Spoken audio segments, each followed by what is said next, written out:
to the Ellipses podcast. I am your host, Deja Terry, and I'm so excited to have you guys back this week. And if you are new, welcome to the fam.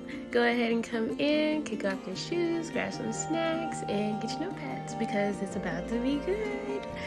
So, one thing that, I really want to dive into is this week. We've been enjoying our holidays, we've been enjoying our families, and I really have been taking, some time, but also just thinking about some of the things that I have gone through, from my past. And it was at a time before I knew who I was, and I hopped from, one relationship to the next without giving myself time to heal. And when I thought I was in love, and I would put who I loved over me every single time, with a complete disregard of myself in those moments. And like I spoke about last week in our last podcast, and when the relationship was over or when I was drained, I would completely shut everyone out altogether, regardless of the calls, the texts, checking on me,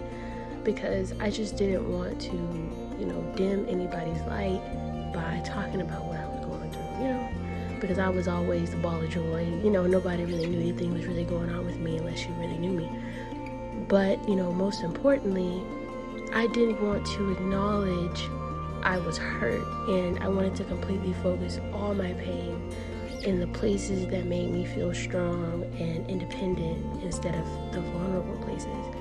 And knowing now that it is absolutely unhealthy, not to acknowledge the root of the problem. I don't recommend that for anyone going through times like that now.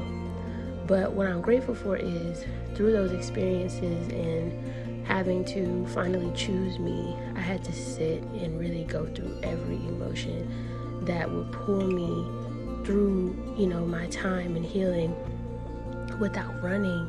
And that was really, really difficult for me because my way of running is, diving into my work, or, I'm working out, or I'm reading a book, anything that really, truly just distracts me from my head, because I think a lot.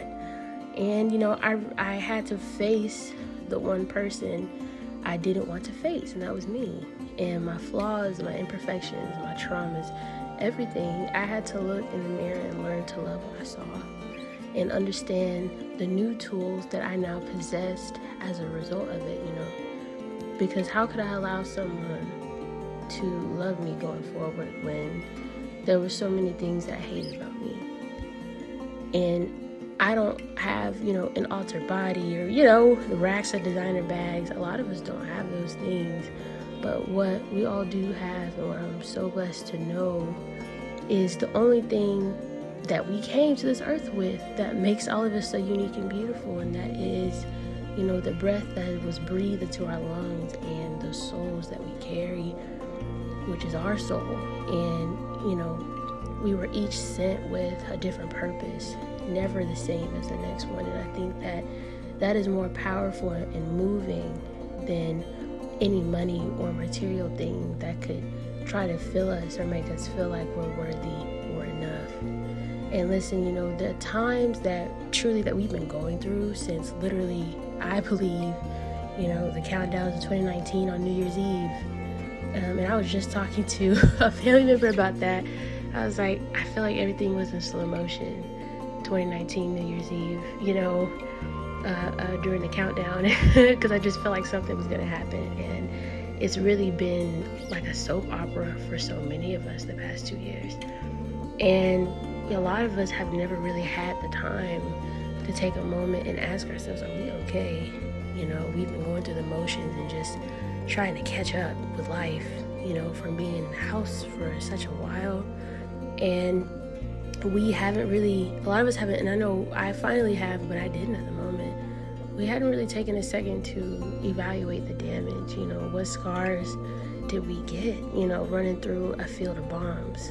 And metaphorically, there's blood on our heads and we don't even realize that we're bleeding because we're so busy saving everyone else, and making sure everyone else is good. And we choose to numb our pains and pour our attention into our work, into other people, or we put ourselves in a state of isolation, and we literally put ourselves on a treadmill going nowhere when we do that. And God doesn't want us alone, because we were never meant to do life alone. But with that being said, there are times when we have to let God carry us. And even in that aspect, we are not alone. And if you run and you keep running and jumping from train to train, trying to fill yourself with everyone else's stuff and carrying everyone else's baggage, eventually you'll have to run back to your train car to get your stuff. Because, one, you are drained and you have nothing else to go off of, so you need to go and replenish. But all you're doing is taking this stuff back to your train car that you took from that person, and taking the pretty things back to them that you could find in the rummaging of all the mess that you had in your train car. So you feel good, and you feel some type of fulfillment by helping someone else. But, as much as we want to ignore it, and as much as we want to disregard some of the big things we've been through, you're eventually going to need those past hurts, which are now tools, to get you through your hurdles. You can't get through those without acknowledging that damage. And a lot of us say, I can't hear from God, or I have been asking God to help me, but I'm not hearing anything at all, and I don't know what to do, and I don't feel like digging deeper because it's annoying, it's getting on my nerves, so I'm just do what I do, and hopefully it finds me. A lot of us get to that point.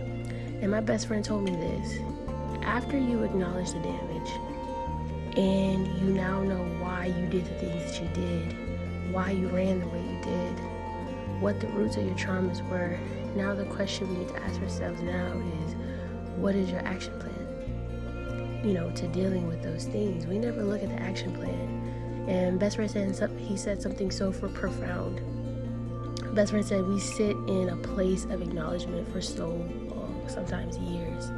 And we need to get to the point where we write out what our action plans are after we acknowledge the damage, and what accountability we are putting in place for it going forward.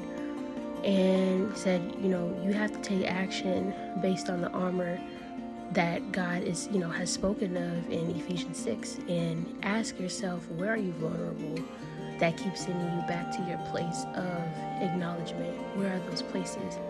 Is it your eyes, the things you've been forced to see, that have tainted your eyes every day, and so now you're going and saturating your eyes with more things just to numb what you remember seeing growing up, and in this aspect, if you're dealing with that, you would pray for God to help you with that specific area, and ask Him to help you using the helmet of salvation that covers your head and your eyes, and there is going to be, a moment for all of us where we are going to walk alone, and we are going to be alone, and give God that time. And for a lot of us, this would be like our superhero story beginnings, and the people you see preaching, and the people that you see doing amazing things right now, they all went through a season of spiritual isolation where it eventually brought them to the places they go now.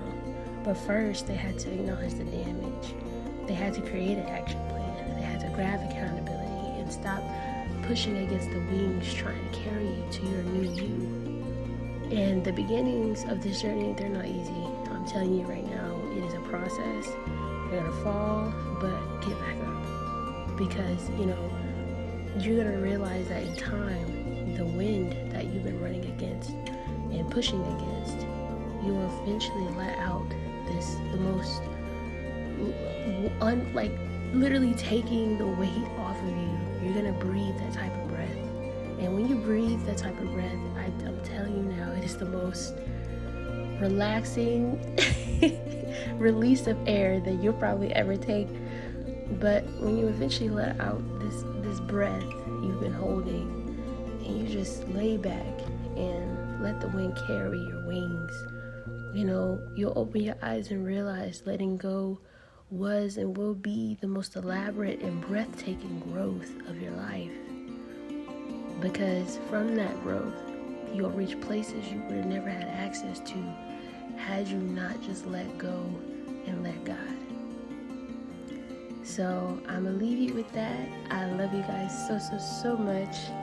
And this is a special week because it's the holidays. So tomorrow we will be coming back with some more fire and some more wisdom. And you're going to hear my voice again. So have an amazing night. And thank you guys for tuning in. You have been listening to the Ellipses Podcast with Deja Terry. I love you guys.